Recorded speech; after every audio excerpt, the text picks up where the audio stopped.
Assalamualaikum warahmatullahi wabarakatuh. My name is Nur Amani Nazira binti Yahya. Today I'm going to do an assignment of street dakwah for UNGAS 2080. So today I'm going to have conversation or sharing on topic of ethics or morality with my friend. So without further ado, let me start now. Rahul dah tahu kan saya nak buat apa? Belum jelas lagi. Okay, macam ni. Saya ada assignment untuk saya punya subjek. So, saya kena interview non-Muslim. Okay, first of all, you boleh kenalkan diri. Silakan. Mula sekarang tak? Ya. Okey, nama saya Rahul Yang Anak Sibat. Okey, saya berumur 21 tahun. Saya mengambil bidang ijazah sarjana muda sains sukan. Saya perlu latihan dengan ujian di Universiti Pendidikan Sultan Idris. Sekarang ni saya dalam pengajian semester kedua. Okey. You asal dari mana? Saya berasal daripada Bintulu, Sarawak. Oh, okay. Okay, now my turn. Let me introduce myself. Okay, nama saya Nur Amani Nazira binti Yahya. You can call me Amani. Sekarang saya belajar di International Islamic University Malaysia. Okay, and I'm a Muslim.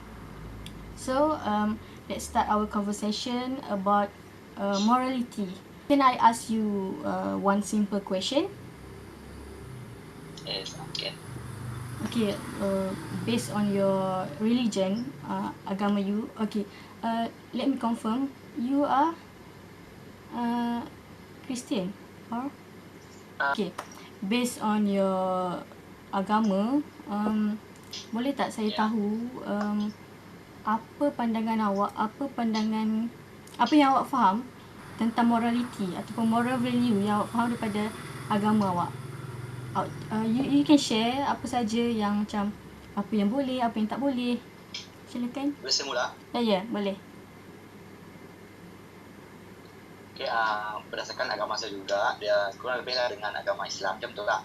Dalam kehidupan dia sentiasa mengamalkan menghormati orang lain. Lepas tu dia juga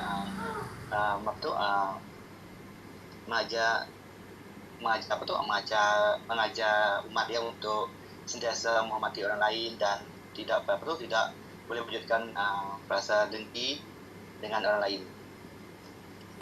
Lepas tu dalam agama saya juga teruskan.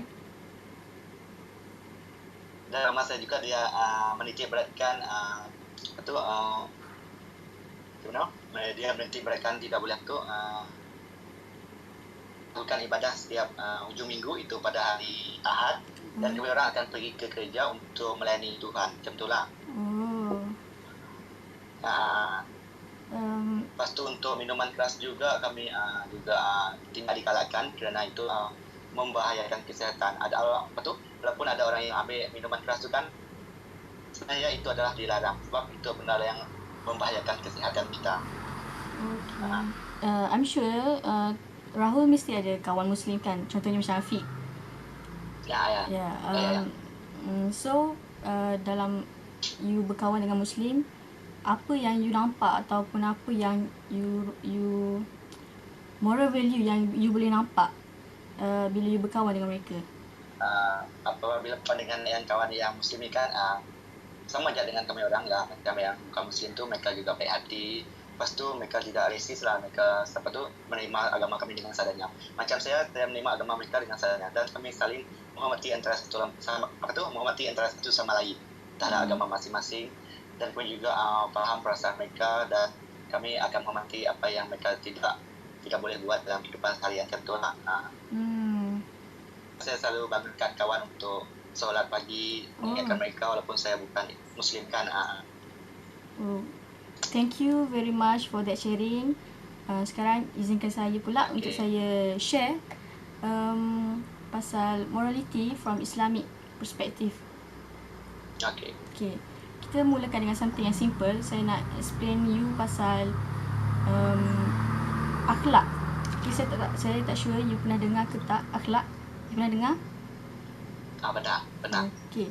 Okay, akhlak ni satu perkataan Arab yang bermaksud ethics.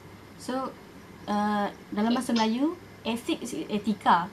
So which means your behavior, your actions. So dalam Islam, akhlak ni adalah satu perkara yang kita, yang as a Muslim, kami ni follow daripada Quran dan juga daripada Prophet Muhammad, peace be upon him. So bila you buat benda baik, then you will get reward, you dapat reward. Atau dalam Islam kita panggil pahala, as pahala, reward that you got from God lah. So they should know that actually in Islam, smiling is charity. Bila you perasan tak, bila you senyum, orang lain pun juga akan senyum. Automatik benda tu mewujudkan satu silaturahim dengan orang-orang surrounding you. Macam menyebarkan kebaikan, membuat kebaikan. Secara kita tak sedar, kita membuat satu kebajikan dengan hanya senyum. Okay? Senyum ni juga satu tingkah laku daripada our Prophet Muhammad. Jadi kita dalam Islam ni, senyum ni adalah sebagai sunnah.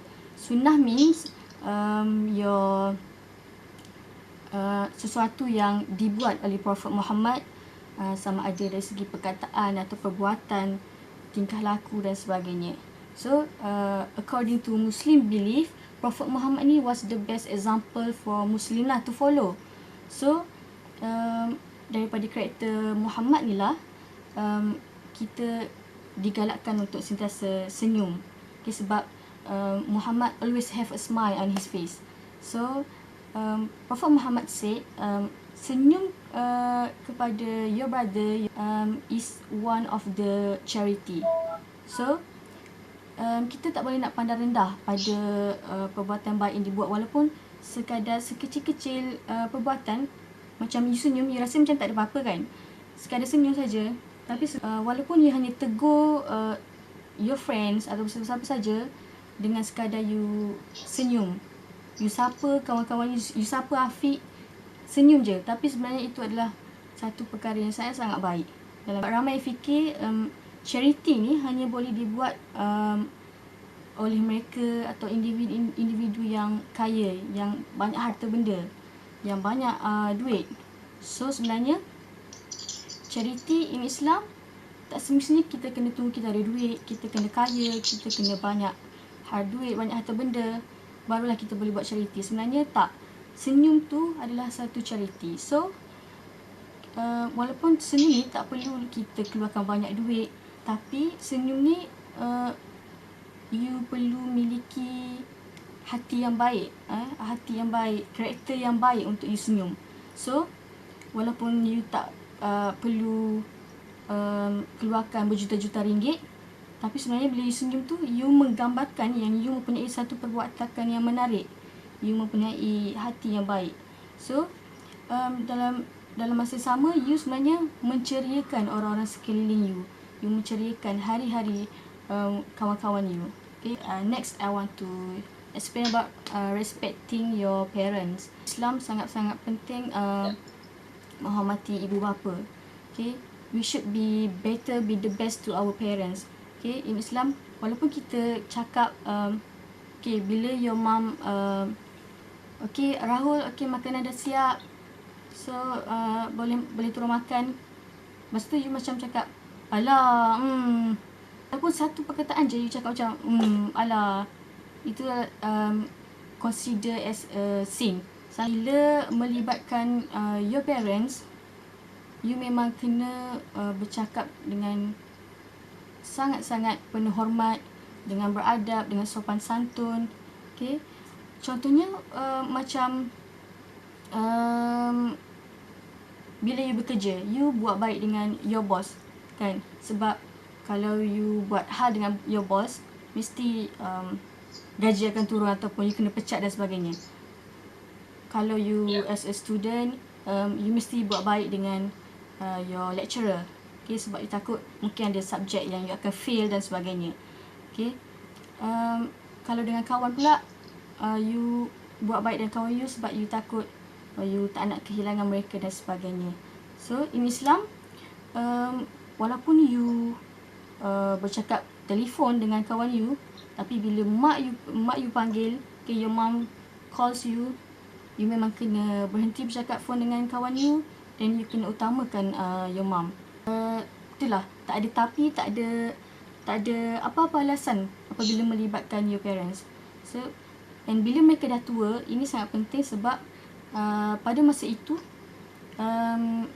ibu bapa kita memerlukan lebih perhatian. Tapi semakin mereka tua, kita pun menjadi semakin lebih dewasa, lebih berdikari. You know, bila kita sudah menjadi lebih dewasa, kita fikir yang kita ni sudah boleh buat keputusan, kita dah ada hidup sendiri dan sebagainya. Dan kita rasa mereka ni masih lagi melayan kita seperti anak kecil dan sebagainya. So kita rasa mereka tak faham kita. Dalam Islam, Allah said, when your parents get older, this is the best time to be the best to them. Next is I want to explain about respecting your teachers. Teacher, okay, you will be one day you will be a teacher, right? So teacher ni satu pekerjaan yang sangat mulia. Okay, so according to the Quran, Prophet Muhammad were sent to teach about the Quran, to watch them and announce things to the people of this world. Jadi sebab itulah dalam Islam Allah angkat darjat status sebagai seorang guru ini, sebab mereka dah menyebarkan ilmu. That's why it is really important to show your respect to your teachers or your lecturers. And dalam Islam juga sangat menekankan terhadap ilmu pengetahuan. Okay, Allah perintahkan untuk sentiasa cari ilmu, untuk menuntut ilmu. Kita perlulah beradab dengan guru kita. Okay, bila kita tanya soalan dan sebagainya, kita perlulah beradab, bersopan santun dan respect antara ilmu, mencari ilmu dan juga beradab adalah satu saling bergantung. Okay, tak guna kalau you berilmu tapi you tak beradab, dan tak guna kalau you tak beradab tapi you ada ilmu. Okay, pointless, tak guna. Dalam Islam juga kita diajar untuk sentiasa berdoa kepada Tuhan. Oh my Lord, increase me in knowledge. Sentiasa tingkatkan pengetahuan. Next, I want to explain about responsibility on other creations. Okay, this is also important in Islam. Okay, may I ask you some questions? Okay.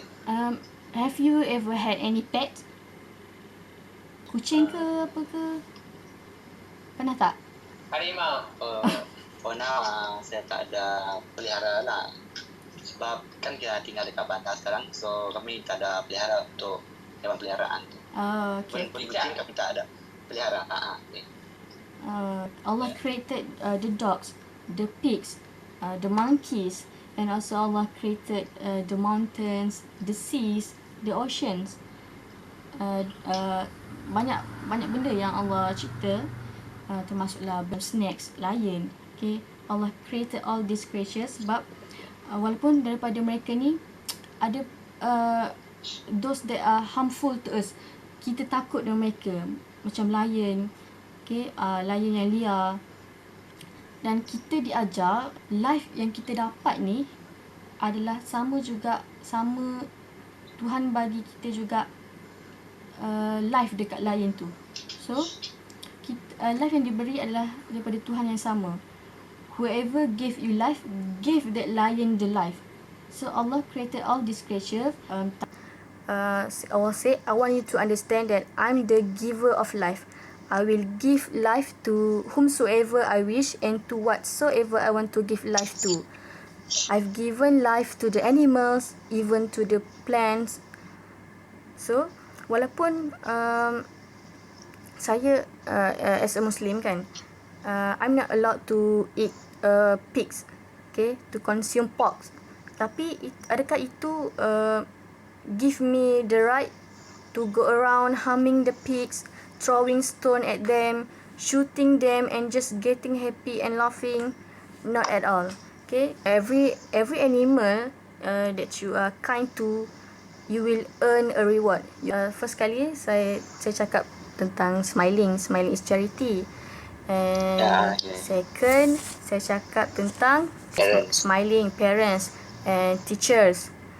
And also seeking knowledge pasal bertanggungjawab dekat makhluk yang lain. Okay. Thank you for your time. Thank you. Welcome. Okay. Thank you, Rahul. You are the best. Okay, sama-sama. First is Ta'aruf. Ta'aruf is the first thing that I do. He introduced himself and I introduce myself before we going more details about ethics and morality. Second is the terms. I try to use simple terms to make him understand and to avoid any miscommunications and misconceptions. The third is I provide real life examples. I use a familiar example which is the things that happens only around us. And I also listen to understand. I listen to his opinions and try to understand what he said, and I'm not just listen to reply. And lastly is have interaction. I consistently ask my friend questions so that he will feel more connected and closer to what I'm going to share with him. That's all. Thank you. Assalamualaikum warahmatullahi wabarakatuh.